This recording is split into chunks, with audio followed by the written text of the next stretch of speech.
Sa herë duhen rimbushur shishet plastike të ujit? Shishet plastike kanë një përdorim të gjerë në vendin tonë. Nga një vëzhgim i lirë, kuptohet qartë se çdo anëvish shqiptare mund ta përdorë një shishe plastike për javë të tëra e në disa raste për muaj të tërë. Shishja mbushet e rimbushet me ujë, ngrohet, futet sërish në frigorifer e përdoret pafund. Shishet plastike përdoren edhe në furnizimin me qumësh që mundësojnë gratë e fshatit dhe kalojnë nga dora në dorë e buza në buzë. Me siguri çdo anëvis mendon se një shishe plastike nuk është aq e rrezikshme për shëndetin në krahasim me rreziqet e tjera që na kanosen çdo ditë.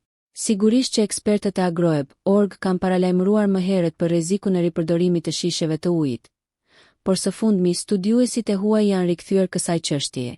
Tani në stinën e verës, përdorimi i shisheve plastike është tepër i lartë për shkak të nevojës për hidratim.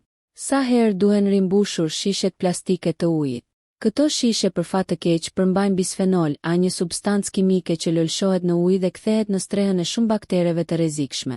Në një përdorim të vetëm, këto baktere mblidhen pikërisht në grykën e shishes, aty ku vendosin buzët.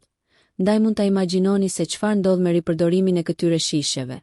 Gryka e shishes nuk pastrohet dot kur mjaftueshëm dhe mbetet gjithmonë e lagësh duke u kthyer në një pistë vallëzimi për baktere. Kjo substancë kimike ka një ndikim tepër të rrezikshëm tek hormonet e njeriut, sidomos kur shisha ngrohet nga dielli ose ripërdorimi.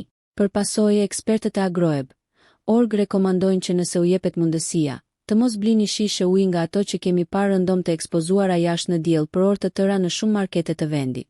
Ekspertët këshillojnë përdorimin vetëm një herë të shishes plastike dhe zëvendësimin e saj me shishe qelçi. Në këtë mënyrë, ju do të mbroni jo vetëm shëndetin tuaj, por edhe ambientin ku jetojmë.